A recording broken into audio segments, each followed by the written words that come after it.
Entonces, en primer lugar, sabemos que el capital es un flujo, no es valor que se valoriza, que tiende a valorizarse, que eso implica, digamos, en su forma típica es un capitalista que tiene dinero, que lo invierte en mercancías, en fuerza de trabajo y en medio de producción para producir nuevas mercancías, y esas nuevas mercancías se intercambian por un valor mayor al valor inicial que el capitalista desembolsó en la inversión en este medio de producción y fuerza de trabajo. Y ese valor mayor está dado justamente por el capitalista en el proceso productivo, explota la fuerza de trabajo, pone a producir la fuerza de trabajo por encima del valor de la fuerza de trabajo. ¿Sí? Entonces pone a la fuerza de trabajo a generar plusvalía. Entonces, ¿qué sucede? Que el capitalista en un ciclo del capital, entre que el capital inicial es el dinero inicial que desembolsa, vuelve a su forma de dinero como dinero final, obtiene una plusvalía. Y con esa plusvalía pueden pasar dos cosas. Una vez que la plusvalía vuelve al capitalista, pueden pasar dos cosas. La primera, el capitalista puede consumir íntegramente la plusvalía en artículos de consumo personal. ¿Sí? Puede ser consumo suntuoso o no, pero bueno, puede básicamente consumirse enteramente esa plusvalía. Si se consume enteramente esa plusvalía, el capitalista para el próximo ciclo, para la próxima inversión, tiene exactamente el mismo dinero que el que tuvo cuando hizo la primera inversión. ¿Sí? O sea, el capitalista vuelve a recibir todo el dinero que invirtió más una plusvalía. Si se consume esa plusvalía, le queda el dinero que invirtió inicialmente para volver a invertir en otro ciclo de capital. Si sucede eso, decimos que el capital se reproduce en forma simple. O sea, no crece el capital total de la sociedad porque no hay más capital. Lo que se vuelve a invertir en capital constante y en capital variable es exactamente el mismo valor. ¿Sí? Porque toda la plusvalía que se generó fue consumida por la clase capitalista en consumo propio. ¿Sí? Sin embargo, puede suceder, y de hecho es lo que sucede en el capitalismo, que la clase capitalista no consume toda la plusvalía íntegramente en sus propias necesidades de consumo individual, sino que parte de esa plusvalía se reinvierte en el próximo ciclo. ¿Sí? Entonces, ¿cómo inicia el segundo ciclo? No inicia con el mismo valor, con el mismo dinero, sino que inicia con un valor ampliado, con un dinero ampliado. ¿Sí? O sea, es una inversión mayor la que se realiza en el segundo ciclo. ¿Por qué? Porque hay una parte de la plusvalía que vuelve a reinvertirse. O sea, que no solo se reinvierte lo que ya se invirtió en el primer ciclo, sino que además se suma una porción de la plusvalía que vuelve a reinvertirse. Entonces, ¿qué sucede ahí? Que tenemos una reproducción ampliada del capital. ¿Sí? O sea, cada ciclo que transcurre, como está acá graficado en esta espiral, ¿sí? Cada ciclo del capital que transcurre implica una mayor inversión de dinero inicial, un mayor capital inicial, porque el capital se va justamente reproduciendo en forma ampliada, acumulando. Si hay una parte de la plusvalía que no se consume y que vuelve a ser reinvertida para seguir generando plusvalor. Entonces decimos que el capital se reproduzca en forma ampliada implica que el capital se acumule. ¿Qué quiere decir? Que entre un ciclo económico y otro ciclo, lo que encontramos es que existe más capital en la sociedad. O sea, hay una demanda mayor por medio de producción, por capital constante, y hay una demanda mayor por fuerza de trabajo, por capital variable. O sea que a medida que el capital se reproduce, que se reproduce en forma ampliada, el capital se acumula. Y esa acumulación lo que quiere decir es que se demanda más fuerza de trabajo y más medio de producción entre un ciclo de capital y otro. ¿Tá? Quedémonos por ahora con esta idea. Vamos a complejizarlo un poco en instantes. En segundo lugar, ¿qué sucede? ¿Por qué un capitalista querría reinvertir la plusvalía? ¿Por qué no consumirse la plusvalía íntegramente y tener que destinar una parte de esa plusvalía a reinvertirla en un próximo ciclo? ¿Es simplemente por un afán de seguir ganando cada vez más? No. Lo que opera acá, el mecanismo que opera acá es que los capitalistas son productores privados independientes que están en competencia entre sí. Y esa competencia se da, como habíamos visto en el primer video, como habíamos visto, se da, entre otras cosas, por bajar el tiempo de trabajo socialmente necesario para producir mercancía. O sea, el capitalista que produce por debajo del tiempo socialmente necesario está obteniendo una ganancia extraordinaria. Entonces tiene incentivos para producir por debajo del tiempo socialmente necesario, por incorporar tecnología, por ser más eficiente. Y el que no quiere hacerlo, puede no hacerlo, pero sabe que a la larga hay otro que lo va a hacer y se lo va a terminar comiendo, y lo va a terminar desplazando del mercado. Entonces, todos los capitalistas, en tanto productores privados independientes, tienen ese mandato arriba que es: tenés que innovar, tenés que ser más productivo, tenés que hacer lo mismo en menos tiempo, tenés que incorporar tecnología. Entonces, todos necesariamente se ven obligados, si quieren seguir siendo capitalistas, a reinvertir parte de esa plusvalía en tecnología, en medio de producción para ser más eficientes. Y eso es lo que lleva, si lo miramos como lo que sucede en el conjunto de la sociedad, eso lleva a que la productividad del trabajo aumente. Entonces, a medida que el capital se acumula, a medida que parte de la plusvalía se reinvierte en un nuevo ciclo, ¿sí? A medida que el capital se reproduce en forma ampliada, aumenta también la productividad del trabajo. ¿Sí? O sea, los capitalistas incorporan más tecnología que hacen que se produzca lo mismo en menos tiempo. ¿Sí? Entonces, una de las consecuencias de la acumulación del capital, que deviene de la estructura en que se da esa acumulación de capital, esas relaciones mercantiles entre productores privados independientes, supone que la productividad del trabajo aumente.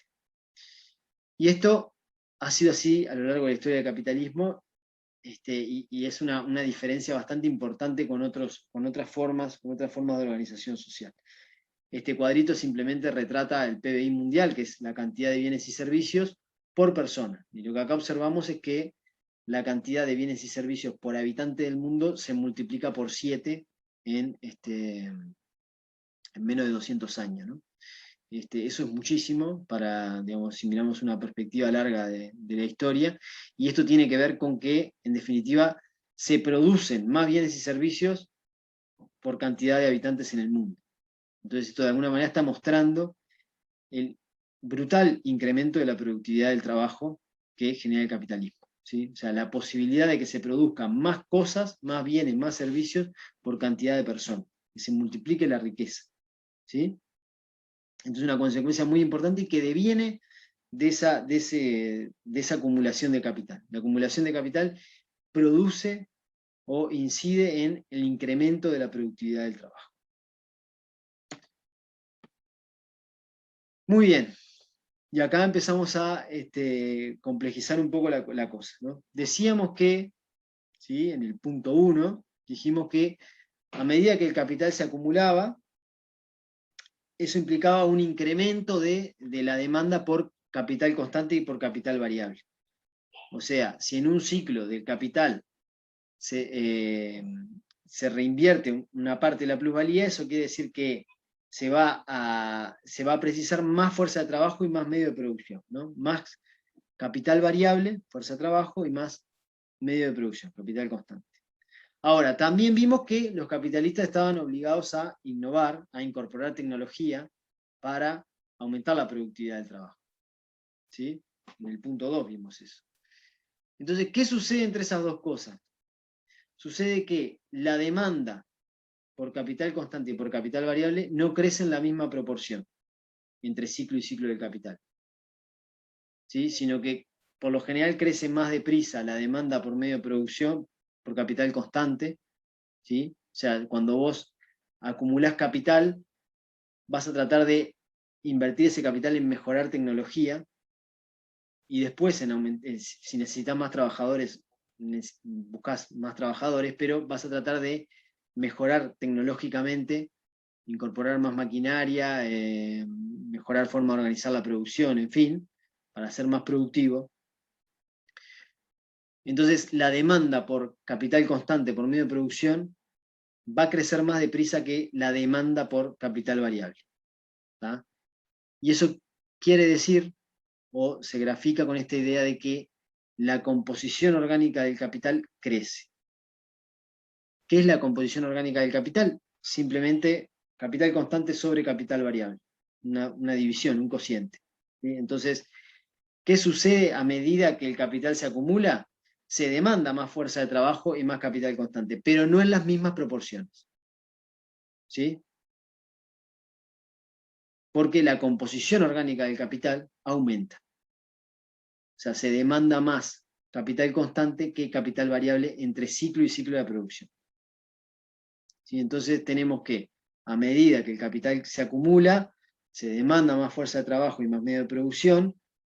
Como los capitalistas compiten entre sí, aumentan permanentemente la productividad en base a incorporar tecnología, y eso hace que, justamente, o nos muestra que la demanda por capital constante y por capital variable no se incrementa en las mismas proporciones, sino que tiende a incrementarse un poco más la demanda por medio de producción, por capital constante, que por capital variable. ¿Sí? Entonces la composición orgánica del capital, esta cuentita muy simple, sube, porque el numerador aumenta más que el denominador. Bien, ¿cuál es la consecuencia de ese fenómeno? Nosotros decíamos de que aumenta la demanda, de que el capital se acumula, aumenta la demanda de capital constante y capital variable, pero en proporciones distintas. ¿Cuál es la consecuencia primero sobre los capitales individuales, sobre el mundo de los capitalistas, de los productores privados independientes, de las empresas? ¿Qué sucede allí? Primero, a medida que el capital se acumula, nos muestra que el capital se concentra en las unidades productivas, ¿no? Quiere decir que un mismo capital reúne, bajo su mando, reúne más medio de producción y más fuerza de trabajo. Las empresas crecen, ¿sí? Crecen en sus instalaciones, crecen en su parque de maquinaria, crecen en la cantidad de trabajadores que incorporan, crecen, ¿sí? Entonces eso nos muestra que, digamos, los capitales individuales tienden a concentrarse, ¿sí? Pero también los capitales individuales tienden a centralizarse. Esto quiere decir que si el capital total de la sociedad no crece, ¿sí? Pongámosle que no se acumula, no se reproduce en forma ampliada, aún así los capitales individuales pueden crecer. ¿De qué forma? Comiéndose a los competidores, absorbiendo a los competidores, centralizando capital, ¿sí? O sea, cuando una empresa absorbe a otra, cuando una empresa desplaza a otra la producción y se queda con esa cuota de mercado, cuando dos empresas se fusionan, ahí lo que estamos viendo es una centralización de capital, ¿sí? O sea, se fusionan capitales individuales sin que el capital total de toda la sociedad crezca necesariamente. Lo que sucede en la realidad es que concentración y centralización de capital son dos procesos que van de la mano, ¿no? Porque a medida que las empresas crecen todas juntas, también van compitiendo entre sí y se van centralizando y van desplazándose. Y esto ha tenido efectos, digamos, si uno lo ve ahora, que ve una foto de lo que fue todo ese proceso de concentración y centralización de capitales, efectos gigantescos o de magnitudes poco imaginables. Estos son unos cuadritos que están en el texto que ustedes tienen en la bibliografía, y que básicamente comparan las ventas de las principales multinacionales del mundo con el tamaño de las economías de algunos países bastante grandes. Entonces, fijémonos, por ejemplo, las ventas de Walmart, ¿sí? La cadena de supermercados Walmart, las ventas mundiales de Walmart, son más grandes, son casi iguales que el PBI de la Argentina. ¿Sí? O sea, las ventas de Walmart son casi igual que la economía argentina toda en su conjunto. Y Walmart solo emplea 2.200.000 trabajadores, o sea, emplea más que toda la población económicamente activa del Uruguay. Digamos, para tener una idea de el nivel de concentración y centralización de capitales que 200, 300 años de desarrollo capitalista ha producido, ¿no? Para tener una idea, y tener magnitudes que sean comparables, aunque sea con los tamaños de las economías. Y fíjese que incluso estas 10 multinacionales juntas superan el PBI de Brasil, que es uno de los países más grandes del mundo, ¿no? Entonces, digamos, esto nos da la pauta un poco de ese proceso de concentración y centralización de capitales, que es producto de la propia lógica de acumulación de capital, de la propia lógica de reproducción ampliada del capital. Es una consecuencia de eso. Vimos las consecuencias de la reproducción ampliada del capital o de la acumulación de capital sobre los capitales individuales. Vamos a ver ahora qué pasa con cuáles son las consecuencias para la clase trabajadora, ¿sí?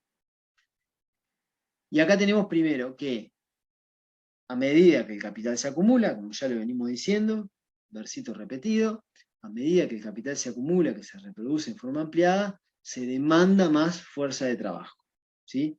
Entonces, a medida que el capital se reproduce, a medida que un ciclo trae otro ciclo de capital y otro ciclo y otro ciclo y se reinvierte la plusvalía, la relación de asalariamiento se generaliza, ¿sí? O sea, a medida que el capital se reproducen las relaciones sociales que lo sostienen, ¿no? La relación de asalariamiento, ¿sí?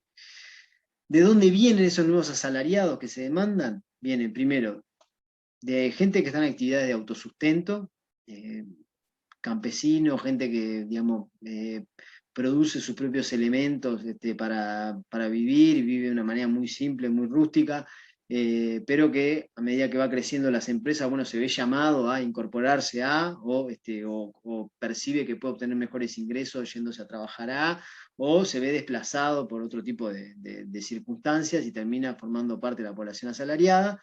Bueno, pero ahí hay un reservorio grande de mano de obra, que es muy grande, sobre todo en algunas regiones del mundo. En Asia, por ejemplo, en China hay anualmente un éxodo rural de 3 millones de personas, digamos, para tener una idea de ese reservorio de mano de obra que hay ahí. Viene de capitalistas que quedan quebrados o que son desplazados de la producción. Digamos que la competencia entre capitales hace que el capital se concentre y se centralice, entonces hay algunos que pierden y que pasan a engrosar las filas de los trabajadores asalariados. Y viene de la masa de desocupados, de trabajadores que no están ocupados o que están subempleados, que realizan alguna changa, salen a vender cosas, tiran un paño ahí en la feria, pero no están valorizando directamente al capital, sino que tienen actividades ahí para rebuscárselas, pero de repente si hay una oportunidad de trabajo en una empresa grande o qué sé yo, se ponen a trabajar ahí porque tienen un ingreso fijo, seguramente un poco mejor, en fin, entonces, digamos, la demanda de asalariados que se da entre ciclo y ciclo de capital es cubierta con esa población medio remanente, ¿sí? Que ahora vamos a terminar de definir de manera más precisa. Pero nosotros habíamos visto que a medida que el capital se acumulaba, se demandaba más fuerza de trabajo y más medio de producción, pero no en la misma proporción. Entonces, ¿qué pasa? A medida que el capital se acumula, la composición orgánica del capital crece y se demanda más medio de producción que fuerza de trabajo.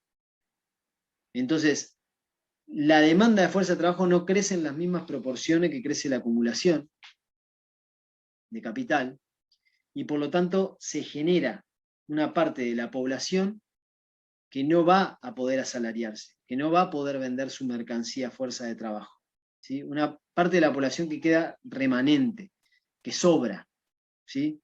Que sobra para el capital, ¿sí? Entonces es importante digamos, identificarlo bien. O sea, el capitalismo genera una población sobrante para el propio capital. O sea, una población que solo tiene para vender su fuerza de trabajo, pero que no puede venderla porque el capital no lo necesita, ¿sí? Esa población se la llamaba de varias maneras: población sobrante, ejército industrial de reserva, porque son los que están ahí en el banco de suplente aguantando para entrar, o superpoblación relativa. A mí me parece que este es el término más preciso, porque se genera una superpoblación, ¿sí? O sea, se genera una población por encima de la que puede estar empleada, pero esa superpoblación es relativa a la acumulación de capital, ¿sí? Es el propio proceso de acumulación de capital que va generando una superpoblación relativa, que al aumentar más deprisa la demanda por capital constante que por capital variable, al tiempo que expande las relaciones asalariadas, cada vez demanda menos asalariados en términos proporcionales. Entonces eso genera que haya un montón de asalariados que quedan, de alguna manera, sin posibilidad de vender su fuerza de trabajo. ¿Sí? O sea, sin posibilidad de vender su mercancía, y que tienen que rebuscársela de otras maneras. Puede ser en trabajos informales por la cuenta, no sé, delinquiendo, recibiendo planes sociales, en fin, tienen que buscarle la vuelta a ver cómo sobreviven sin poder vender su propia fuerza de trabajo, que es la única mercancía que poseen. Esa superpoblación relativa tiene una funcionalidad muy importante para el ciclo de acumulación de capital. ¿Sí? Primero, en medida que existe, permite que el capital se expanda. ¿Sí? O sea, el capital puede expandirse en determinados momentos, en determinadas circunstancias, puede expandirse porque existe fuerza de trabajo disponible que no está empleada, ¿sí? Que no está incorporada a la valorización de capital, pero que potencialmente puede incorporarse. ¿Sí? O sea, el capitalismo chino puede expandirse en buena medida porque hay un montón de campesinos que están en forma de autosustento y que son potenciales incorporaciones a la lógica de valorización de capital en la industria o en los servicios o en el comercio. ¿Sí? Gente que potencialmente puede ir a trabajar ahí. Lo mismo sucede con varias regiones del mundo, como vamos a ver un poquito más adelante. Pero cumple otra función esta superpoblación relativa, que es la de ser como una sobreoferta de trabajo, ¿no? O sea, hay mucha gente queriendo trabajar y hay menos puestos de trabajo. Eso hace que el precio, el salario, tienda a equilibrarse en un punto y no pueda crecer mucho más de ahí. ¿Sí? O sea que los niveles salariales tienden a estar contraídos justamente porque existe una población sobrante, un ejército industrial de reserva que es potencialmente empleable, pero que no está siendo empleado. ¿Sí? Entonces, digamos, la oferta de trabajo siempre supera a la demanda. ¿Sí? Entonces eso permite tener los salarios a raya. Bien, acá hay algunas simplemente para comentar sobre esto, que digamos, el desempleo, ¿no? Esta forma que adquiere la superpoblación relativa, el ejército industrial de reserva, no es un fenómeno propio solo de los países subdesarrollados, del tercer mundo, o de los países de bajos ingresos, sino que es parte de la vida de cualquier economía capitalista. Acá lo vemos, los que están graficados acá son países de altos ingresos, países todos de la OCDE. Y acá lo que les comentaba anteriormente, que hay personas que en las estadísticas no figuran como subempleadas, pero que tienen empleo que son, o sea, se califican como empleadas a pesar de tener empleos altamente vulnerables y que muchas veces son de autosustento o que son de forma de trabajo autónomo, que no están valorizando capital directamente. Esto es muy importante en algunas regiones del planeta y es muy importante sobre todo en el género femenino. ¿Sí? O sea, y acá me parece que es importante conectarlo con el trabajo de la guía que habíamos visto la clase anterior, porque la mujer en el capitalismo y en algunas regiones es parte del reservorio de mano de obra y de mano de obra barata que es potencialmente empleable en un proceso de expansión de capital. ¿Sí? Entonces, fíjense que acá, por ejemplo, el 80% de la población activa en África o en Asia, cerca del 80% de la población, está subempleada o tiene empleos por la cuenta, o están en economía de subsistencia, ¿sí? O sea que ahí hay un reservorio gigantesco de mano de obra, ¿sí? Para expansión del capital. Y a su vez hay un efecto que a nivel mundial lo que hace es contraer los salarios, ¿no? Porque si justamente nos llevamos industrias textiles a producir ahí donde hay una superabundancia de mano de obra, entonces con salarios muy bajos, eso hace que no se pueda desarrollar, por ejemplo, la industria textil en otras regiones del planeta, o que para desarrollarla haya que deprimir los salarios a un nivel que digamos, complejiza bastante la propia reproducción de la fuerza de trabajo. Entonces, recapitulando todo esto, ¿no? Creo que es un video para ponerle pausa varias veces. Recapitulando todo esto, tenemos, por un lado, el capital se acumula porque se reproduce en forma ampliada, porque hay una parte de la plusvalía que vuelve a ser reinvertida ciclo a ciclo del capital. Eso hace que se demande más fuerza de trabajo y más medio de producción entre ciclo y ciclo, pero que no se demanden las mismas proporciones. Y eso lleva a que haya o exista, se reproduzca una superpoblación relativa que es funcional además a la acumulación de capital. Es funcional al propio proceso de acumulación porque mantiene los salarios a raya, permite que se siga generando plusvalor, ¿sí? Y es el producto de la propia acumulación del capital. ¿Sí? No es ninguna cosa, no es ningún residuo, ninguna cosa exógena, ni ningún problema que tenga el capitalismo, no, es la propia dinámica del capitalismo la que genera su superpoblación relativa. Y a su vez veíamos que la propia competencia entre capitales lleva a la concentración y a la centralización de capitales. Entonces, cuando vemos todas esas fotos, ponemos todas esas fotos juntas, lo que nos encontramos es esto que retrata la Ley General de Acumulación, que es esta idea de que el propio proceso de acumulación genera, por un lado, superpoblación relativa, empobrecimiento relativo de la clase trabajadora, pobreza, gente que no puede valorizar, que no puede incorporarse al trabajo asalariado, y del otro lado, genera capitales concentrados con muchísimo poder, concentrados siempre en pocas manos, ¿no? Entonces, el capitalismo y el proceso de acumulación de capital es un proceso fuertemente signado o reproductor de la desigualdad en la sociedad, ¿sí? De la polarización social, de esta idea de que la distancia entre ricos y pobres es cada vez mayor, ¿sí? Es cada vez mayor. Y por lo tanto, la pobreza relativa a la que una gran parte de la población está sometida es cada vez más grande. Esto quiere decir que sean cada vez más pobres en términos de consumo individual, no necesariamente. Quiere decir que en relación al consumo posible que existe en la sociedad, están cada vez más lejos. ¿Sí? Hay grandes contingentes humanos que no se benefician del desarrollo de la productividad del trabajo, que no se desarrollan de que se produzcan miles de vacunas para el coronavirus. Hay un montón de personas que no se desarrollan, no se benefician del enorme desarrollo científico que existe en algunas áreas de la salud. Entonces, ¿son más pobres que hace 200 años? Bueno, eso puede ser discutible. Lo que sí es que son más pobres en relación al consumo que pueden aspirar a tener. ¿Sí? En relación a la media de lo que se produce a nivel mundial, son más pobres, están cada vez más lejos. Entonces, la Ley General de Acumulación es un mecanismo que explica básicamente la polarización y la desigualdad, ¿sí?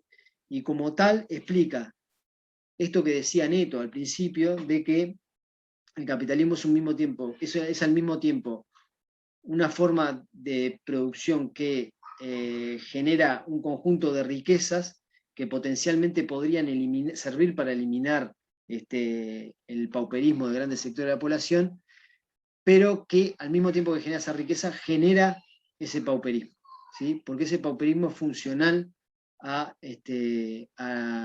proceso de acumulación. Esa desigualdad, esa pobreza, que nosotros podemos ver como pobreza relativa hoy en día, ¿no? Como un conjunto de población que no llega a beneficiarse de todos los logros que la productividad del trabajo le ha dado a la sociedad, ¿sí? Eso tiende a crecer y a generalizarse, ¿sí? Y de ahí que el capitalismo sea básicamente una forma de producción que produce de las desigualdades más grandes de la historia, ¿no? En términos de la distancia de consumo entre ricos y pobres. Bien, es un tema complejo, yo los invito a que podamos entenderlo como de a partecitas, ¿sí? Y ir incorporando esas partecitas en el puzzle general. Así que me parece que es un video que amerita a cortarlo, pasarlo. Bueno, en fin, ustedes dirán. Aquí finalizamos el video y bueno, quedamos como siempre abiertos a cualquier consulta, duda en las clases siguientes. Muchas gracias.